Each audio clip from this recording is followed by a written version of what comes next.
The US military has spent years warning about the security risks of Chinese-made DJI drones. So why is the Air Force now preparing to buy several of them for one of America's most sensitive military bases? Well, the answer is surprisingly simple: training. But there is more to it, so let's find out.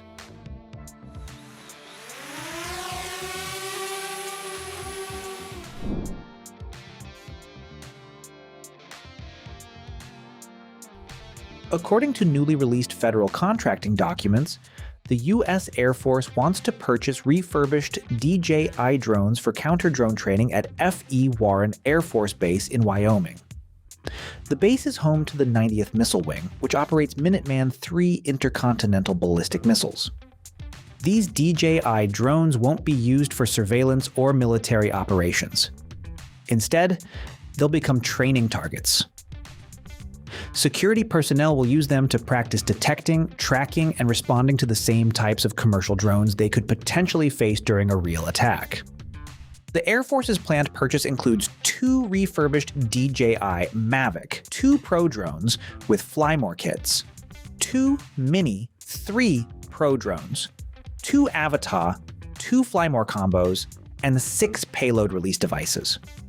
The equipment will be used by the 90th Missile Security Operations Squadron, which is responsible for protecting missile silos, launch facilities, and other strategic sites from threats coming from both the ground and the air.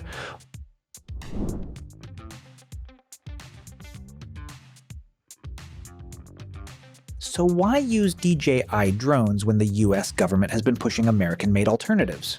The Air Force says it comes down to realism. DJI remains one of the most widely used commercial drone manufacturers in the world, with the company estimated to control around 80 to 85% of the global commercial drone market. That means American security teams are far more likely to encounter a DJI-style drone than many of the restricted platforms they are currently allowed to train with. The Air Force also argues that DJI drones have specific radio frequency signatures, communication systems, and flight characteristics that cannot be accurately reproduced by American-made drones or computer simulations.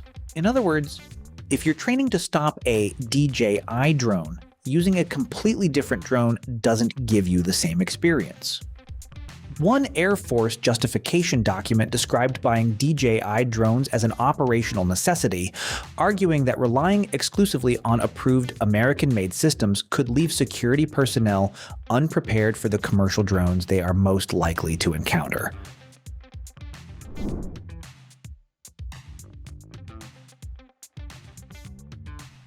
And this isn't just about US military bases.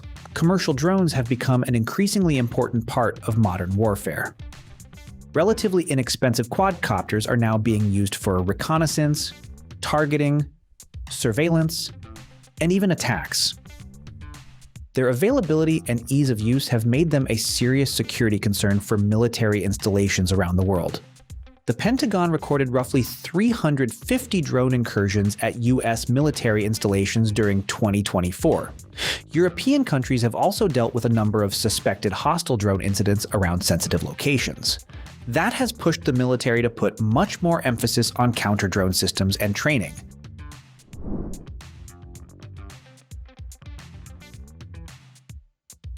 There is, however, an obvious question. If DJI drones are considered a security concern, how can the Air Force safely use them for training? According to the procurement documents, the drones will be heavily isolated from military networks. They will use US-made riser software and operate in an air-gapped environment, meaning they won't be connected to secure Defense Department networks or external data systems during training.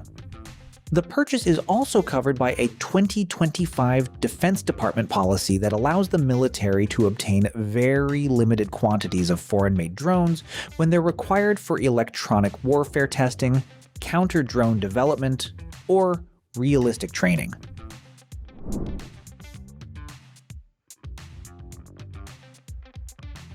And F.E. Warren isn't expected to be the only nuclear missile base using this approach.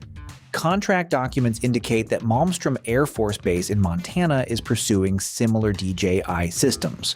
That suggests the Air Force could be moving toward a more standardized counter-drone training program across its nuclear missile facilities.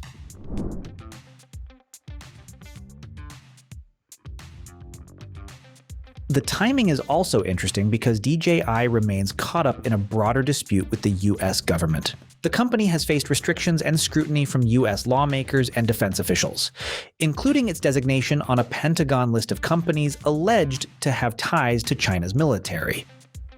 DJI has challenged that designation in court, and recent legal developments have sent the dispute back to a lower court for further review.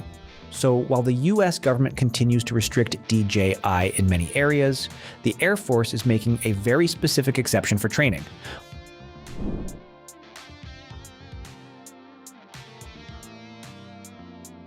And that contradiction actually explains the decision.